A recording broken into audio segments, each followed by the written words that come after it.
Now students, as you can see here, a figure is given. In this figure, parts of a flower are indicated. So one by one, I will tell you all the parts. A flower usually has 4 parts, namely calyx, corolla, androecium and gynoecium. These parts are arranged in 4 whorls or concentric rings. Now what are whorls?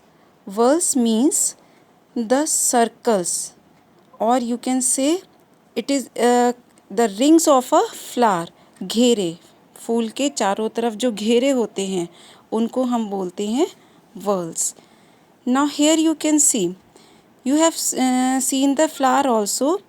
In flower, the outermost part is of green color.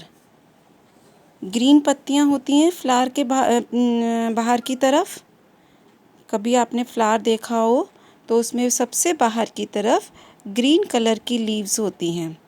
These leaves are called sepal and this is the outermost whorl. सबसे बाहर का घेरा होता है ये फूल का. outermost whorl of the flower. It is called calyx. Calyx is the outermost whorl. It consists of sepals which are green leaf-like structures.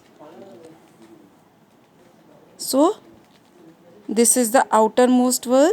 सबसे बाहर का घेरा होता है, इसको कैलिक्स बोला जाता है और इसकी हर पत्ती को सेपल बोला जाता है. Okay, so sepals enclose and protect the inner parts of a flower during its bud stage.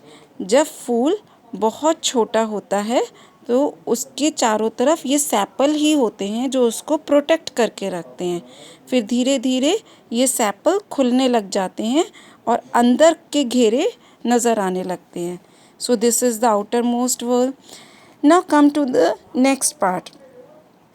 Corolla. It is the second whorl. ये दूसरे नंबर का घेरा होता है, दूसरे नंबर की रिंग होती है. It consists of petals which are brightly colored and scented. जो हरे रंग की पत्तियों के अंदर जो कलर्ड पत्तियां होती हैं वो कहलाती हैं petals. This is the second whorl और इस whorl को बोला जाता है corolla. This whorl is called corolla. Petals protect the reproductive parts of a flower.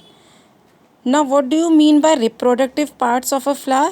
See, inside the petals some parts are protected. These parts are called the reproductive parts. Reproductive parts means these are those parts which can produce seeds. And you all know that from the seeds we can produce a new plant. Therefore, this part is called the reproductive part of the flower and it is protected by the petals. They also attract insects like bees and butterflies which help in pollination. ये जो petals होते हैं, जो bees होती हैं, butterflies होती हैं, वो इन petals के कलर से और इनकी खुशबू से अट्रैक्ट हो जाते हैं और they help in pollination. Now what is pollination? Pollination you have studied in 5th class also, but here also you are going to study about pollination. That I will tell you in the next topic. So for in this now you see that this is the petals, second most whorl. Now come to the next part, that is androecium. Androecium.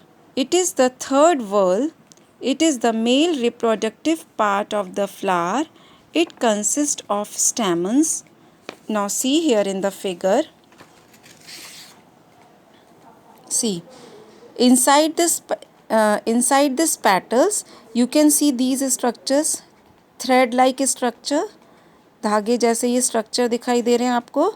ये कहलाते हैं, ये third whorl होता है, इसका तीसरा घेरा होता है फूल का और ये कहलाता है androecium. These are called androecium. और इसके हर पार्ट को, एक एक पार्ट को हम बोलते हैं स्टैमेन। पूरे घेरे को बोला जाता है एंड्रीशियम और एक एक पार्ट को बोला जाता है stamen. Okay, now in stamen also there are two parts. This is this long part. This is called filament. This part is called filament, and this broad part, this is called anther. So, andrecium consists of stamens, and stamen is divided into two parts, filament and anther.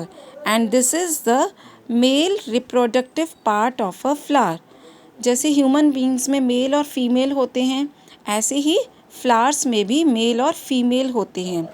और किसी किसी flower में mail और female दोनों parts एक साथ होते हैं। तो अब इस फ्लावर में आप देखो कि इस फ्लावर में मेल और फीमेल पार्ट दोनों एक साथ हैं। तो ये तो है आपका male part. So male part of the flower is called androecium, and it is the third whorl. Now we come to the fourth whorl, and it is the innermost whorl.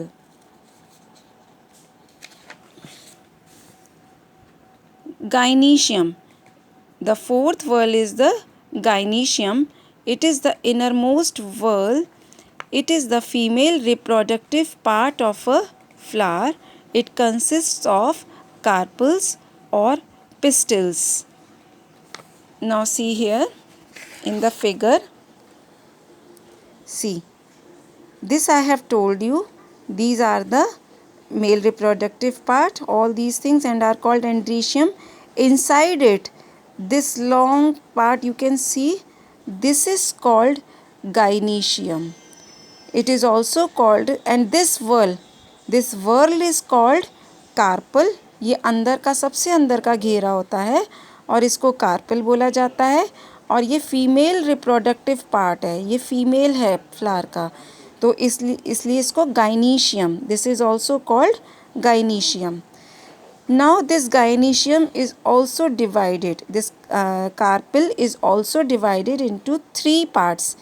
The first part, this part is called as ovary. The first part is called as ovary. Then you can see this long tube. This part is called as style. Then the third part is the stigma. Ovary, style, stigma. These are the 3 parts. Now,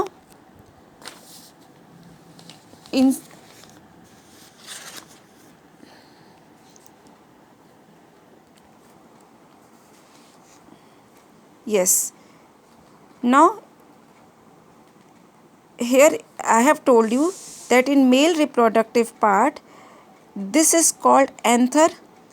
In this anther, small grains are there. छोटे छोटे, बहुत छोटे छोटे बीज जैसे दाने होते हैं, उन दानों को हम बोलते हैं pollen grains. So anther consists of pollen grains.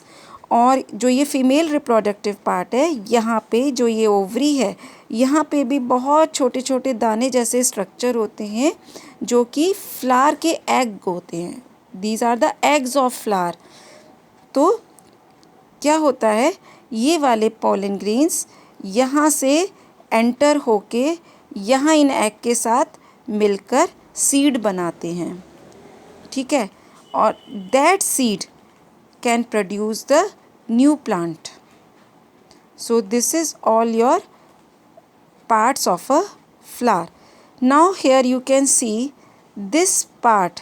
This is the stalk or you can say pedicel. मैंने लीफ में भी बताया था कि लीफ का जो पार्ट स्टेम के साथ में जुड़ा हुआ होता है उसको हम बोलते हैं पेडिसल या स्टॉक या लीफ बेस. ऐसे ही फ्लावर का जो पार्ट स्टेम के साथ जुड़ा हुआ होता है वो कहलाता है स्टॉक. ठीक है, और जिन फ्लावर्स में ये पार्ट एब्सेंट होता है, बिना इसके ही वो स्टेम के साथ जुड़े हुए होते हैं, ऐसे फ्लावर्स कहलाते हैं sessile flowers. These type of flowers are called sessile flowers. See here, Flowers are attached to the stem by a stalk or a pedicel. Some flowers do not have a stalk and are called sessile flowers. The whorls of the flower arise from the tip of pedicel, which is enlarged and flattened. It is called thalamus. Now see here in the figure that